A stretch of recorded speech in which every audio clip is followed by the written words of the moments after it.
दोस्तों, शाम की पूजा का सही समय क्या होता है? शाम को दीपक कब जलाना चाहिए और दीपक जलाते समय किस नियम का पालन करना चाहिए? अगर हम शाम को दीपक जलाते हैं तो क्या हमें स्नान करना आवश्यक है? मतलब शाम की पूजा बिना स्नान किए कर सकते हैं या नहीं कर सकते हैं? और शाम को घर में कितने दीपक प्रज्वलित करने चाहिए? कहां कहां दीपक प्रज्वलित करना चाहिए? दीपक जलाने का मंत्र क्या होता है? घर की परेशानियों को दूर करने के लिए और किसी विशेष मनोकामना को पूर्ण करने के लिए दीपक किस प्रकार से प्रचलित करना चाहिए?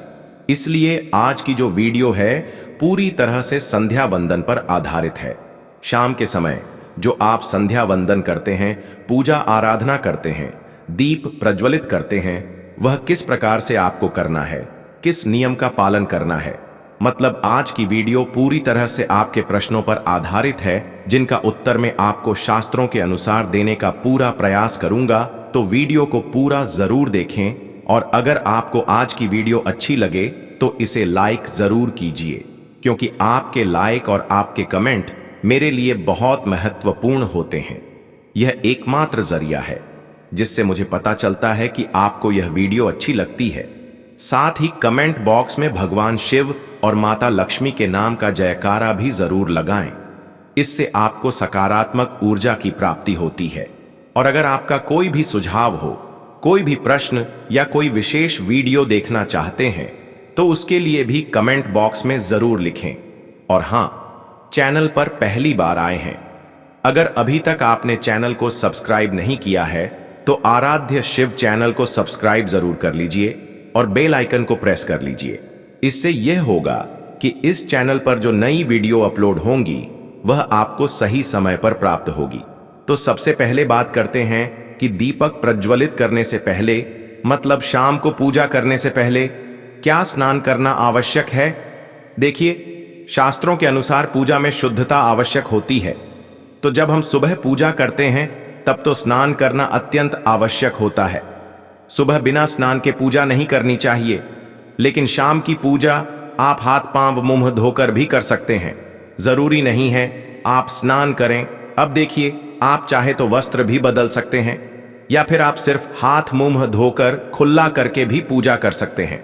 जैसे कि आपको शाम के समय पूजा करनी है तो दिन में भी आप शुद्धता का ध्यान रखें। जैसे कि आप जब भी टॉयलेट जाते हैं, बाथरूम जाते हैं, तब उस समय शुद्धिकरण जरूर कीजिए, खुला जरूर करना चाहिए। हर बार जब आप बाथरूम जाते हैं तो अगर आप दिन भर शुद्धिकरण का ध्यान रखते हैं तो शाम के समय बिना स्नान किए भी सिर्फ हाथ पांव धोकर पूजा कर सकते हैं। और चाहे तो स्नान भी कर सकते हैं। जैसे कि गर्मियों के दिन है तो शाम के समय भी आप स्नान करके पूजा कर सकते हैं। तो बहुत सारी चीजें आप स्वयं भी अपने विवेक से निर्धारित कर सकते हैं। आपका अगला प्रश्न है कि शाम की पूजा में दीपक किस समय जलाना चाहिए। तो देखिए, शाम को जो पूजा का समय होता है वह प्रदोष काल का समय होता है। मतलब जिस समय सूर्य अस्त हो रहा होता है उस समय हमारे घर में दीपक प्रज्वलित हो जाना चाहिए। अब जैसे कि आप लोगों के प्रश्न आते हैं कि कितने बजे दीपक जलाना चाहिए शाम को, तो देखिए, शाम को सूर्यास्त का समय हर मौसम में अलग अलग होता है। जैसे कि सर्दियां चल रही होती हैं तो 5:30 तक भी सूर्य हो जाता है। जैसे गर्मियों का मौसम है तो 6 बजे से लेकर 7 बजे तक ऐसे ही सूर्यास्त का समय होता है। कई बार 7:30 का टाइम हो जाता है। गर्मियों में तो प्रत्येक मौसम में सूर्यास्त का समय अलग अलग होता है। इसलिए एक सही समय बताना कि इसी समय आप दीप प्रज्वलित करें तो यह बहुत मुश्किल होगा और यह ठीक भी नहीं होगा। एक ही समय पर हर बार हम दीप प्रज्वलित नहीं कर पाएंगे। इसलिए संध्या काल का ध्यान रखिए। जब संध्या काल का समय होता है, मतलब जब सूर्य अस्त हो रहा होता है, उस समय आप अपने घर में दीपक प्रज्वलित कर दीजिए। और अब बात करते हैं कि कितने दीपक आपको अपने घर में प्रचलित करने चाहिए। शास्त्रों के अनुसार संध्या काल में प्रतिदिन अपने घर के मुख्य द्वार पर एक दीपक जरूर जलाना चाहिए। इससे क्या होता है कि शास्त्रों के अनुसार शाम के समय संध्या काल में लक्ष्मी माता और उनकी बहन दरिद्रता दोनों ही भ्रमण पर निकलती है। तो जिस घर के मुख्य द्वार पर दीपक प्रज्वलित होता है उस घर में महालक्ष्मी प्रवेश कर जाती है, और जिस घर के मुख्य द्वार पर दीपक नहीं जल रहा हो उस घर में दरिद्रता प्रवेश कर जाती है। तो इसलिए महालक्ष्मी का प्रवेश आपके घर में हो, इसके लिए घर के मुख्य द्वार पर एक दीपक जरूर प्रज्वलित करना चाहिए।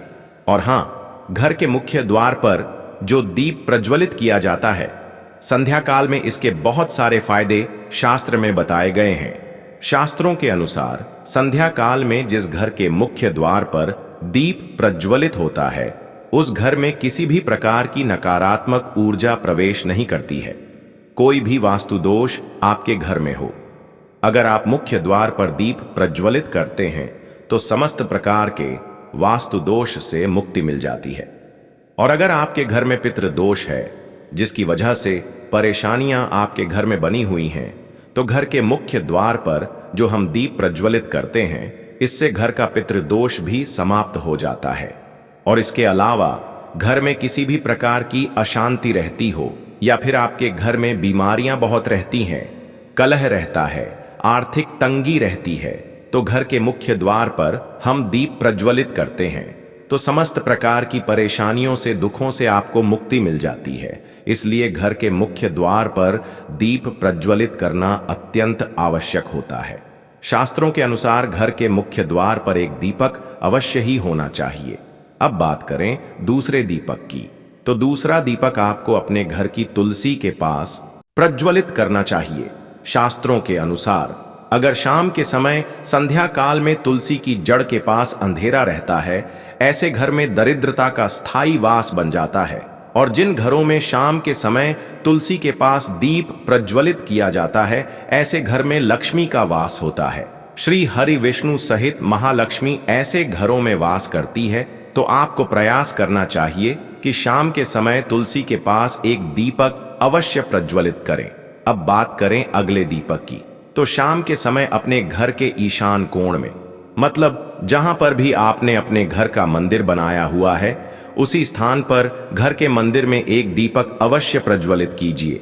2-3 दीपक आपको प्रतिदिन जरूर प्रज्वलित करने चाहिए। और अगर आप तीनों दीपक प्रतिदिन प्रज्वलित करते हैं तो विश्वास रखिए, आपके घर की बहुत सारी परेशानियां स्वयं ही समाप्त हो जाती हैं। और अब बात करते हैं अगले प्रश्न के बारे में, जो आप लोगों के हमेशा प्रश्न आते हैं कि दीपक किस चीज से प्रज्वलित करना चाहिए, सरसों का तेल डालते हैं या नहीं, या फिर तिल के तेल का प्रयोग करना चाहिए, या फिर शुद्ध गाय के घी का, किस चीज से हम दीपक प्रज्वलित करें। तो देखिए, शास्त्रों के अनुसार सरसों के तेल का दीपक हर जगह प्रज्वलित नहीं करना चाहिए। सरसों का तेल कड़वा तेल कहा जाता है। इस तेल का दीपक हम प्रज्वलित करते हैं शनिदेव के लिए। अगर आप दीप दान करते हैं शनिवार के दिन, तो आपको सरसों के तेल का दीपक प्रज्वलित करना चाहिए। और आप चाहे तो जैसे कि पीपल का वृक्ष होता है, वहां पर भी सरसों के तेल का दीप प्रज्वलित कर सकते हैं। या फिर भैरव देवता होते हैं, उनके लिए भी तेल का दीपक प्रज्वलित किया जाता है। इसके अलावा कहीं पर भी सरसों के तेल का दीप प्रज्वलित करने की बात शास्त्रों में नहीं कही गई है। शास्त्रों के अनुसार किसी भी देवता के निमित्त जो हम दीप प्रज्वलित करते हैं, उसमें गाय का घी डालकर ही प्रज्वलित करना चाहिए। अब देखिए, ऐसे समय में जबकि गाय का शुद्ध घी नहीं मिल पाता है, तब हमें क्या करना चाहिए। तब आपको गाय के घी के नाम पर जो भी घी मिल जाता है या फिर शुद्ध घी मिल जाता है, उसका प्रयोग कर सकते हैं। या फिर आप चाहें तो तिल के तेल का दीप प्रज्वलित कर सकते हैं। तो प्रतिदिन जो आप दीपक प्रज्वलित करते हैं अपने घर में, चाहे आप घर के मुख्य द्वार पर प्रज्वलित करें, या फिर तुलसी के पास प्रज्वलित करते हैं, या फिर घर के ईशान कोण में प्रज्वलित करते हैं, तो सभी दीपक आप तिल के तेल या शुद्ध घी का प्रज्वलित करें। और हां, जब आप दीपक प्रज्वलित करते हैं, जैसे कि मुख्य द्वार पर ज्योति प्रज्वलित करेंगे, या फिर तुलसी के पास दीप प्रज्वलित करते हैं, या फिर घर में जो दीप प्रज्वलित किया जाता है, तो एक चीज का ध्यान रखना चाहिए, कभी भी दीपक को सीधे जमीन पर नहीं रखा जाता है। दीपक रखते समय प्रतिदिन दीपक के नीचे थोड़ा सा आप चाहे तो चावल रख सकते हैं, या फिर आप चाहे तो थोड़े से पुष्प रख सकते हैं। और हां, अगर आप दीपक के नीचे चावल रखते हैं तो इस बात का आपको ध्यान रखना है कि चावल अखंडित होना चाहिए, क्योंकि ऐसा माना जाता है कि अगर टूटे हुए चावलों का प्रयोग हम पूजा में करते हैं, किसी भी प्रकार से, चाहे दीपक के नीचे रखकर करते हैं या फिर अक्षत के स्वरूप में करते हैं तो इससे घर में दरिद्रता आती है, इसलिए अखंडित चावल होने चाहिए। अगर आप दीपक के नीचे रखते हैं तो, और जैसे कि कई लोगों के प्रश्न आते हैं कि प्रतिदिन जो दीपक के नीचे हम चावल रखेंगे तो उस चावल का अगले दिन क्या करना चाहिए, तो अगले दिन उठाकर आप पक्षियों को डाल दीजिए, पक्षी उसे खा जाते हैं। और घर में जो आप ईशान कोण में दीप प्रज्वलित करते हैं, मतलब घर के मंदिर में जो दीपक प्रज्वलित किया जाता है, उस दीपक को आप किसी पात्र में भी रख सकते हैं। जैसे कि एक छोटी सी प्लेट ले लीजिए, उसी प्लेट में दीपक रख दीजिए और उस दीपक को हम प्रज्वलित करते हैं। मतलब घर के मंदिर में जो दीपक प्रज्वलित करेंगे वह आप किसी पात्र में भी रख सकते हैं, लेकिन सीधे जमीन पर आपको कोई भी दीपक नहीं रखना, इस बात का ध्यान रखिए। और आपका अगला प्रश्न है कि शाम की पूजा करते समय किस मंत्र का जप करना चाहिए। दीप प्रज्वलित करते समय दीप जलाने का मंत्र क्या होता है, तो देखिए दीप जलाने का मंत्र मैं आपको बता देता हूं।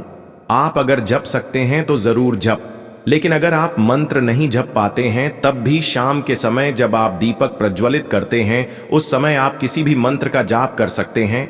जैसे कि आप चाहे तो माता रानी कृष्ण कन्हैया के किसी मंत्र का जप कर सकते हैं, आपके कोई इष्ट देवता हो तो उनके मंत्रों का भी जाप कर सकते हैं। दुर्गा चालीसा का, हनुमान चालीसा का पाठ करते हुए भी आप दीप प्रज्वलित कर सकते हैं। जरूरी नहीं है कि आप दीपक जलाने वाला मंत्र ही पढ़ेंगे, किसी भी मंत्र को पढ़कर आप दीप प्रज्वलित कर सकते हैं, संध्या वंदन कर सकते हैं, क्योंकि शास्त्रों में कहा गया है कि मौन रहकर कभी भी पूजा नहीं करनी चाहिए। जो भी शुभ कर्म होते हैं वह मंत्र उच्चारण के साथ ही संपूर्ण किए जाते हैं, इसलिए मंत्रोच्चारण आवश्यक है। कोई भी मंत्र जपते हुए आप पूजा कर सकते हैं, संध्या वंदन कर सकते हैं, लेकिन दीपक जलाने का जो शास्त्रों के अनुसार मंत्र है वह मैं आपको पढ़कर बता देता हूं। मंत्र है शुभम करोति कल्याणम आरोग्यम धन संपदा शत्रु बुद्धि विनाशाय दीप ज्योति नमोस्तुते दीपो ज्योति परम ब्रह्म दीपो ज्योतिर्जनार्दन दीपो हरत में पापम संध्या दीप नमोस्तुते। इस मंत्र का जाप दीपक प्रज्वलित करते समय करने से कहा जाता है कि सभी प्रकार के पापों से मुक्ति मिल जाती है और दीप देवता जो होते हैं वह हमारे जीवन में प्रकाश करते हैं। तो बहुत आसान है, यह मंत्र अगर आप लोग नियमित पढ़ेंगे तो निश्चित ही आपको याद हो जाएगा और दीपक प्रज्वलित करते समय आप बिना देखे भी पढ़ पाएंगे। और अब भी आप चाहे तो इसे किसी कागज पर लिख कर रख सकते हैं और घर के मंदिर में ही रख दीजिए जहां पर आपको दीपक प्रज्वलित करना है। तो जब आप दीप जलाएंगे तब आप इस मंत्र को देखकर पढ़ सकते हैं और कुछ दिनों में तो याद हो ही जाता है। तो यह है आज की वीडियो जिसमें शाम की पूजा से संबंधित, शाम को दीपदान से संबंधित संपूर्ण जानकारी मैंने आपको शेयर की है। उम्मीद करता हूं वीडियो आपके लिए उपयोगी होगी। इसके अलावा भी अगर आपका कोई प्रश्न हो तो कमेंट बॉक्स में जरूर लिखें और यह वीडियो आपको कैसी लगी कमेंट बॉक्स में लिखकर जरूर बताएं। इन गलतियों से घर में होती हैं। धन की कमी जल्द अपनाएं। यह वास्तु टिप्स नंबर 1, घर में तुलसी का पौधा और दाढ़िम का पेड़ होना ही चाहिए। यह दोनों को बहुत शुभकारी होते हैं। तुलसी माता जगदम्बा का रूप है। जब भी तुलसी सूख जाए सावधान रहे, यह आपदा और धन के नाश का प्रतीक है। नंबर 2, अगर किसी भूखंड में ईशान कोण कट जाता है तो हरगिज ना खरीदे, ऐसे घर में रहने वाले दरिद्रता भोगते हैं। उसी प्रकार अगर ईशान में स्थित शौचालय भी गरीबी और रोग को आमंत्रित करता है। नंबर 3, के उत्तर दिशा में रखा गया मछली कुंड सुख और संपत्ति को आमंत्रित करता है। ध्यान रहे मछली कुंड का जल बदलते रहे, मृत जीवों को मछली कुंड में न रखें। नंबर 4, घर की मालकिन सुबह स्नान करके मुख्य द्वार की देहरी पर एक लोटा जल नित्य डाले तो मां लक्ष्मी का आगमन होता है। अपनी माता या पत्नी से वाद विवाद या झगड़ा करने से विशेषकर शुक्रवार को या सोमवार को धन संबंधी रुकावटें आती हैं। नंबर 5, प्रत्येक अमावस्या को घर का सारा फालतू सामान बेच दें या बाहर निकाल दें। इससे घर में सुख शांति रहती है और आर्थिक रूप से सक्षम बनते हैं। अमावस्या को कोई नई वस्तु या कपड़े खरीदने से बचना चाहिए। नंबर 6, शाम के समय कोई मेहमान या सुहागिन स्त्री आती है तो उसका सम्मान करके जलपान करावे। यह मां लक्ष्मी के आने का संकेत है।